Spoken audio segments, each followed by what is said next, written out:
हे भक्तजनों, आज हम श्री महाभागवतम महापुराण की पावन कथा से ध्रुव चरित्र का दिव्य प्रसंग सुनेंगे। यह केवल एक कथा नहीं बल्कि एक ऐसे बालक की प्रेरणादायक गाथा है जिसने अपनी निष्ठा, भक्ति और तपस्या से स्वयं श्री हरि नारायण को प्रसन्न कर लिया। यह कथा हमें सिखाती है कि यदि मनुष्य सच्चे हृदय से भगवान की शरण में जाता है तो कोई भी शक्ति उसे रोक नहीं सकती।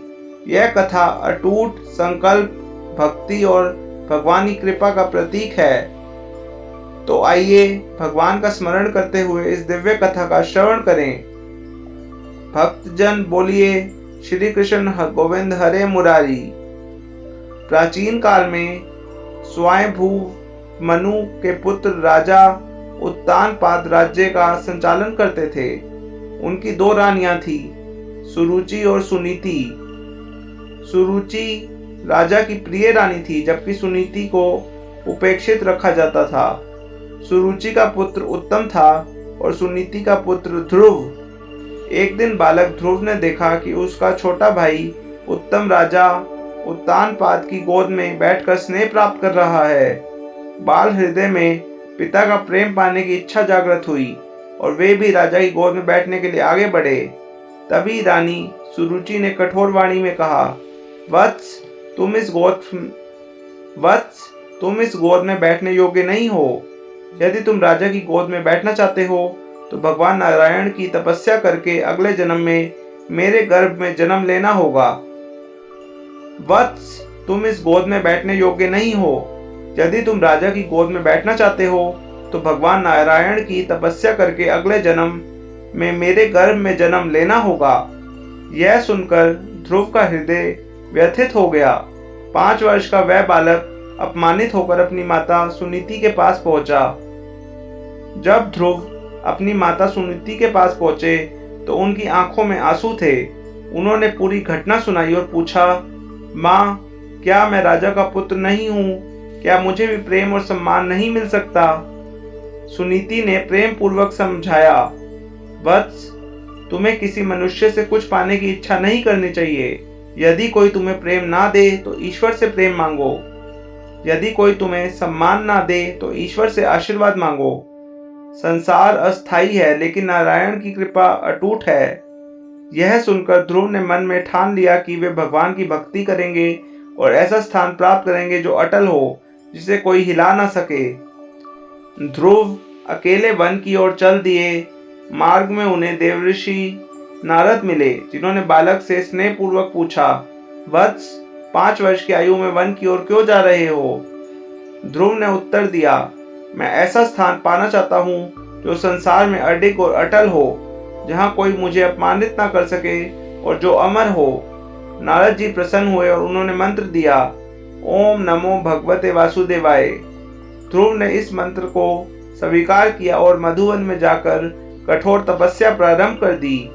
पहले महीने में ध्रुव ने केवल फल खाए, दूसरे महीने में केवल जल पिया, तीसरे महीने में केवल वायु पर जीवित रहे, चौथे महीने में वे एक पैर पर खड़े होकर भगवान का ध्यान करते रहे, 5वें और 6ठे महीने में उन्होंने अपनी श्वास रोक दी।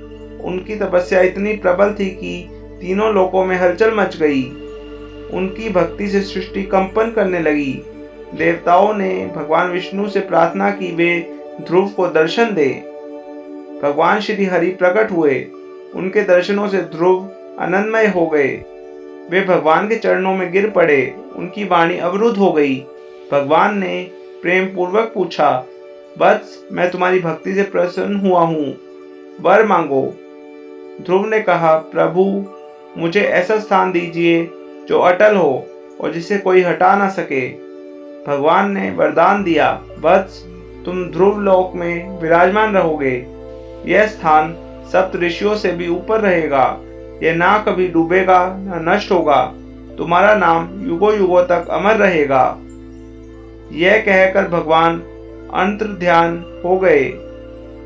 ध्रुव अपने राज्य में लौटे और दीर्घ काल तक धर्म पूर्वक शासन किया।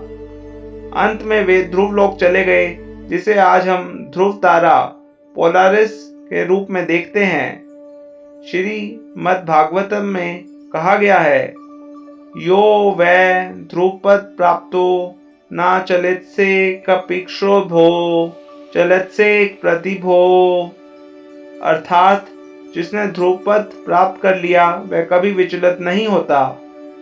ध्रुव की कथा हमें सिखाती है कि सच्ची भक्ति से असंभव भी संभव हो सकता है। धैर्य और निष्ठा से भगवान की कृपा प्राप्त होती है। जो भगवान की शरण में जाता है उसे कोई डिगा नहीं सकता। संसार का प्रेम अस्थायी है, परंतु भगवान का प्रेम अडिग है। प्रिय भक्तों, ध्रुव का चरित्र हमें प्रेरणा देता है।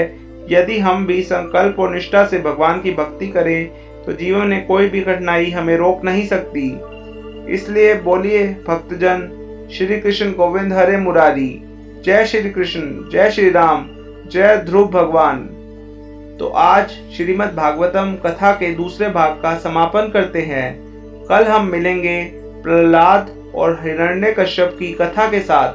अगर आपको यह वीडियो पसंद आई और आप हमारे साथ जुड़ना चाहते हैं तो मेरे चैनल डिवाइन मैनिफेस्टेशन को सब्सक्राइब कर दीजिए, बेल आइकन प्रेस कर दीजिए, इस वीडियो को लाइक कर दीजिए और कमेंट्स में श्री हरि नारायण लिख दीजिए। धन्यवाद। अपना ध्यान रखिए, स्वस्थ रहिए।